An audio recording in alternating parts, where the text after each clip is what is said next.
I never thought that one day I would tell this. That one day. I would be among those women whom I used to feel sorry for and about whom the neighbors whispered, "My husband left me." Two words, but inside there seemed to be a whole war. We were together for almost 7 years. At first, it was like in the movies, late night dates, walks in the rain, promises to never let each other go. I believed every word because in his eyes I saw what is called love. The first years were happy. We rented a tiny apartment, cooked pasta with ketchup, and laughed as if it was the best dinner in the world. We didn't have any extra money, but there was something that seemed more important. We were together. Then everything started to change. He got a new job, started earning more. It would seem like joy, but along with the money came new habits, late nights, a phone that he put down face down, tired excuses. "I'm tired, let's talk tomorrow." For a long time, I pretended not to notice anything. It's easier that way.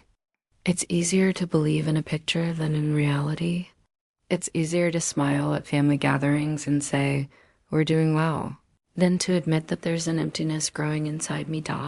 And then there was that evening. I remember every detail as if it were yesterday.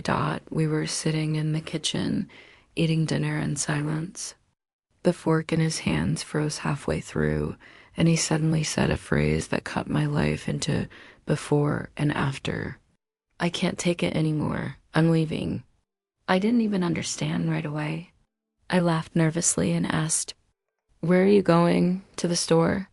He looked straight at me without pity and repeated, "I'm leaving you." Everything inside me broke off. The sound of the refrigerator became deafening. The lamp above the table was too bright. I felt only the beating of my heart and some kind of cold that spread throughout my body. I tried to say something, but the words got stuck.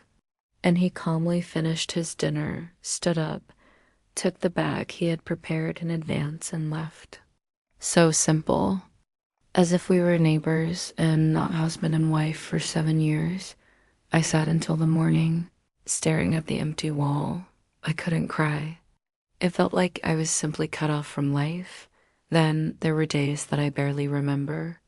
Everything is like in a fog, calls from friends that I didn't pick up, work where I put mechanical check marks, mirrors that I didn't look at. I lived, but I didn't live. And at night, thoughts came, the very ones that you want to run from. What's wrong with me? Am I not pretty enough? Smart? Interesting? I looked for the guilty one in the mirror and always found only myself. A week after that evening, my friend Anya called. She knew everything.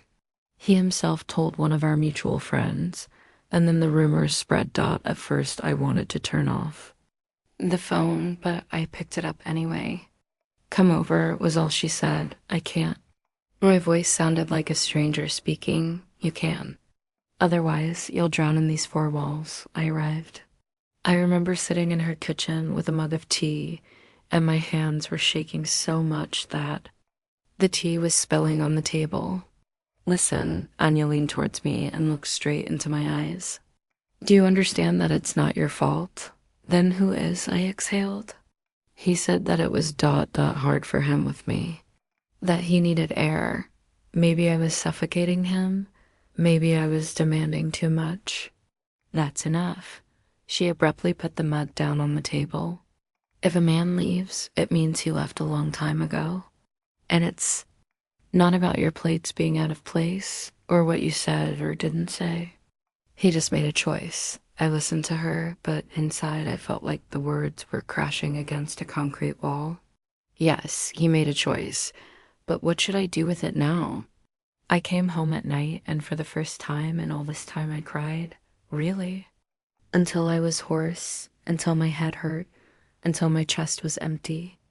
It seemed like the tears were washing away the last remnants of hope. After that, I decided not to call him anymore.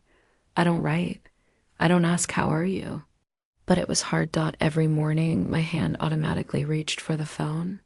I caught myself checking his page on social networks, trying to find at least some sign that he misses me. And there are new photos, new companies, laughing, happy, as if those 7 years had never happened. I remember one moment. I stood by the mirror in the bathroom, looking at my reflection and not recognizing myself. Kostya.